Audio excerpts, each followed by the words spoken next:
Looking down into the forested valley on the left, it's hard to imagine that there was once a city here. But in the days before this railroad was built, people were quick to capitalize on weary gold rushers, establishing a town entirely made of tents where they could rest, refuel, and get absolutely sloshed. Called White Pass City, the town reportedly had 17 saloons, or one for every building. Catherine Earl was just 5 years old when her family passed through White Pass City on their way to the Klondike Goldfields. While they were stopped there, she contracted spinal meningitis. She remembered 6 different doctors taking care of her.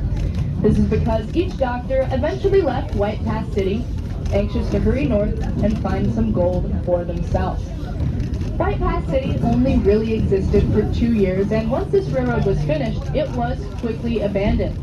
What was once a bustling town is now once again inhabited by Sitka spruce trees, black and brown bears, mosquitoes, ptarmigan, bald eagle, fireweed, and devil's club.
Here is milepost 14 at the Glaciers station. This marks the head of the Lawton Glacier hiking trail. Within about 3 miles, it takes hikers up to the foot of the Lawton Glacier. This is also a staging area for our maintenance crews. They work day in and day out to ensure the safety and smoothness of our tracks. Now we will be crossing the Skagway River here for the second time on our trip today.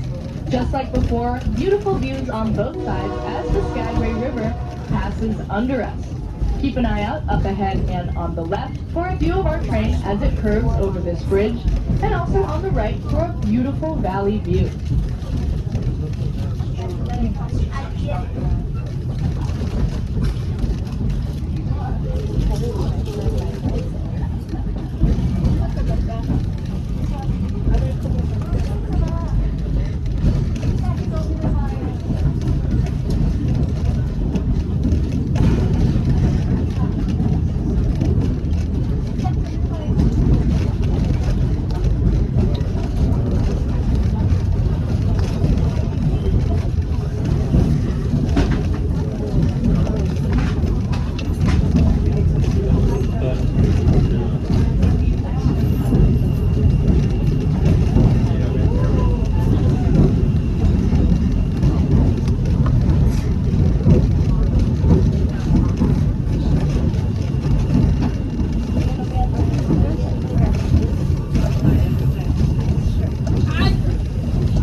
saw these mountaintops from far below as they walked the trail and hauled their supplies.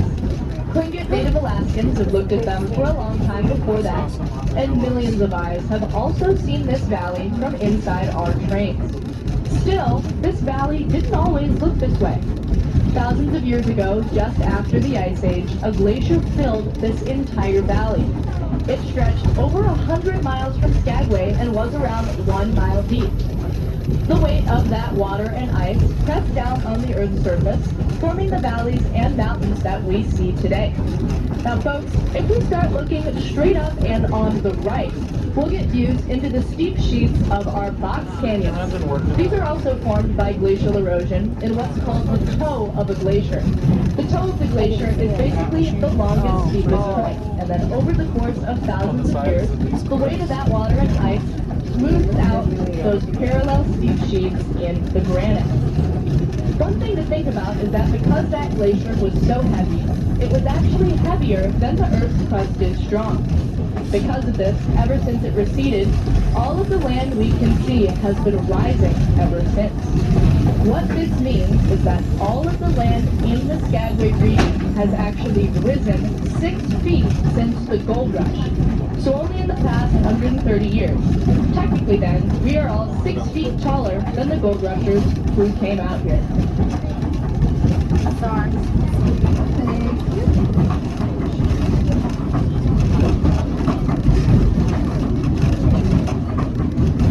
Wasza paniutki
You will want to have those cameras ready because we are coming up on, in my opinion, one of the coolest parts of the tour. We are rapidly approaching our wooden trestle bridge. And folks, if you look straight down on the left, you can really get a sense of how high up we are. Again, we are 1,000 feet above the valley floor there. As we approach the bridge, keep an eye out up ahead and on the left for a view of the front of our train as it proves that the bridge still works and then disappears. This is because we will be going through our first tunnel of the day. This tunnel is about 250 feet long, so be prepared for a brief period of darkness. Now, as we approach the bridge, if you're not super into heights, don't worry. We'll have a view of a lacy cascade on the right as it makes its way down the granite. Again, all of this as we approach and cross our wooden trestle bridge.